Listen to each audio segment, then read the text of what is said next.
Bold Bakers, today we are making traditional mince pies, one of my favorite treats for the holiday season. It's really simple. We're gonna make our own minced meat. Just a little note, there's no meat involved at all. In a nice large bowl, we're going to add in a variety of fruit. Here I have some raisins, currants, which are small raisins, I just learned, thanks to Google. And sultanas. Fun fact, I also learned just recently, sultanas are actually golden raisins, which I never knew. In America, they call them golden raisins. In Ireland, we call them sultanas. And they're treated a little bit differently, but basically, it's a raisin. Okie dokie, candied mixed peel. Now we use this a lot in baking in Ireland for our holiday recipes. It is citrus that has been like boiled in like sugar and stuff like that. It can be hard to come by sometimes and it's expensive too. If you want to make your own, you can do that. And I've got a recipe on biggerbolderbaking.com. It's really easy to make your own. It lasts forever. It's just handy. Next, I'm going to add in a baking apple. I use Granny Smith apples here in the United States. In Ireland, I would use a Bramley apple. And whatever you use for cooking in your country is totally fine. What my mom always did is just grate it in rather than chop it, because it kind of disappears into the minced meat. You don't need to have chunks, so just grate it on in there. It's way easier. And if there's one thing I've learned after 40 years of being on this earth is that my mammy's always right. Now next we're going to add in our citrus. I have a lemon here, I'm going to zest it and I'm going to get that juice also. So if you've seen my recent videos, I showed you how to make a traditional Irish pudding for Christmas and a traditional Christmas cake. And let me tell you a little secret about these recipes. It's all the same ingredients. It's fruit and brown sugar and spices and booze. You know, like you can't go wrong, but we make them into so many different desserts for the holiday season. And this is just another variation of that. Okay, and then of course, a little bit of lemon.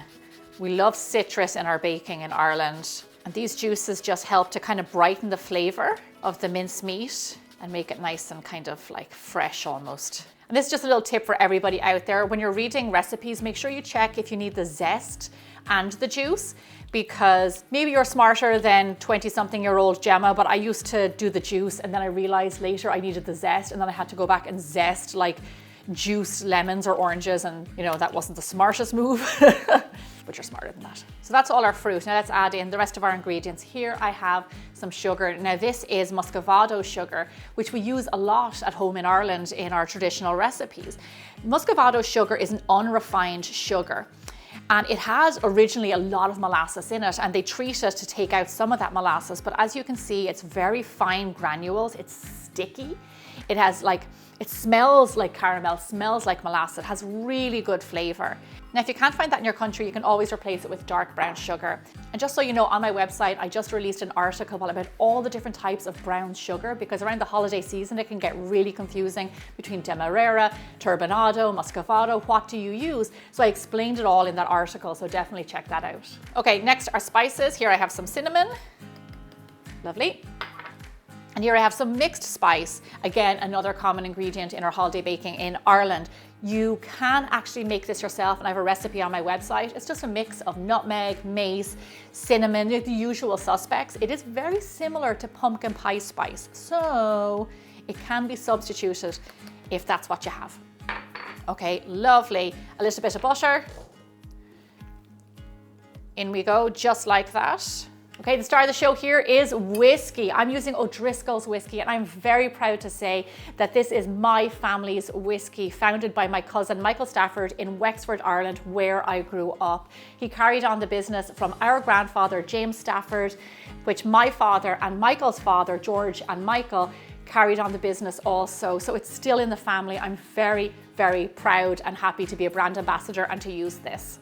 O'Driscoll's is triple distilled and aged in bourbon casks for a minimum of 3 years, giving the signature smoothness of Irish whiskey. So this whiskey is a tribute to our ancestors who were pirates and smugglers from West Cork who patrolled the wild Atlantic coast. For more information about the O'Driscoll's and where you can order this internationally, go to o'driscollsirishwhiskey.com. So now we have everything in our bowl. Go in with your spatula, a festive one if you have it, and mix all these ingredients together. Now the reason that we add the whiskey in there is because it preserves this mix. Usually in my house and many houses around Ireland, you would make your mincemeat in October or so, and with all of that sugar and the citrus and the alcohol in there, it would actually preserve it for months, like up to a year. And during this time, it would develop even more flavor. So the sooner you make this, the better.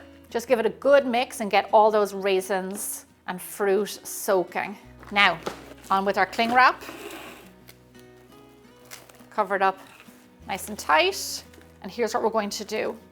We are going to let this soak at room temperature for a minimum of 12 hours, but you can go overnight. Any longer than that, then please push it in the fridge. And during that time, it's going to develop lots of flavor. All the raisins are going to hydrate and plump up, and it's going to be absolutely delicious. After 12 hours, your mincemeat will look like this.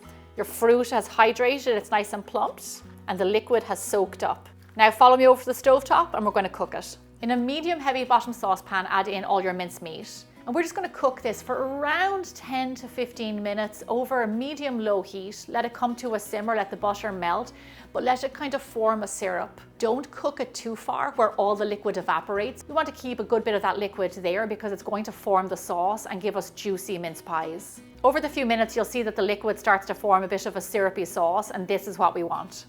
So now that we have our mincemeat, let's talk pastry. I have a lot of different pastries on my website. The one I like to use for this is my trusty old pie crust. And you want to double the recipe to make sure you get lots of pies.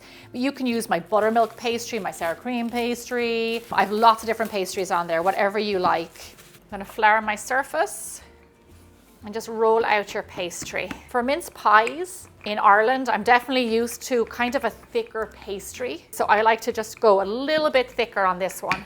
So here I have a 3.5-inch cutter and it's gonna cut out my rounds. As you can see, that pastry is nice and thick. And then just straight into your cupcake pan. And just a reminder, make sure you butter your cupcake pan. Okay, keep going and cut out as many circles as you can. I'm just making 12, but you can make as many as you want because the minced meat makes loads of pies. Now, with your leftover scraps, we're going to re-roll them and we're going to cut out the pastry for the top of our pies. So for the tops, you can just use a round cutter, smaller than the bottom, and then just cut a few of those out. And we can just have regular, just traditional looking pies. Lovely. You can get super festive and get little cutters, stars, and Christmas trees, and gingerbread men, and cut out a few of these, and we can put these on top just to mix it up a little bit. So when I was young, I'd say around like 8 or 9, I used to make mince pies for my family, and I would sell them for 2, which must have been pounds at that stage, £2 for 12 mince pies.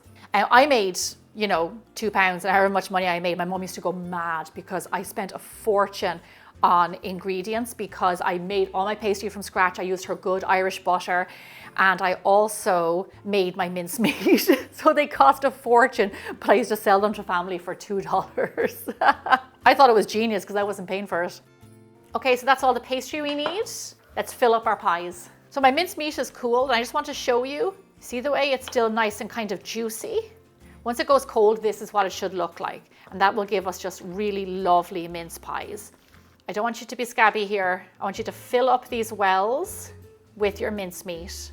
Nice big spoonfuls. Once you've added your mincemeat, brush the edge of the pastry with egg wash. Egg wash is really important because it helps the top cap stick onto the bottom. Now just go on with your hats, seal them with a fork, pushing together the bottom and the top, and then egg wash the top.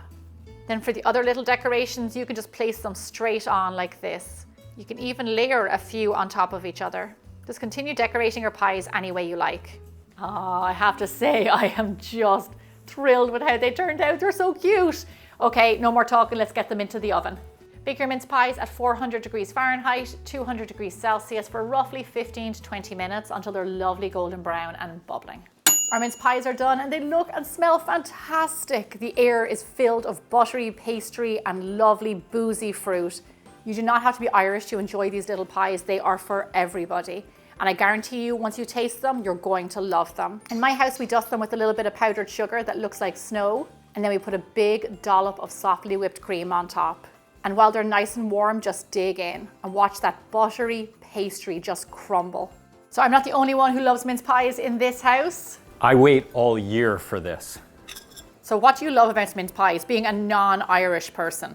They are buttery, fruity, and boozy.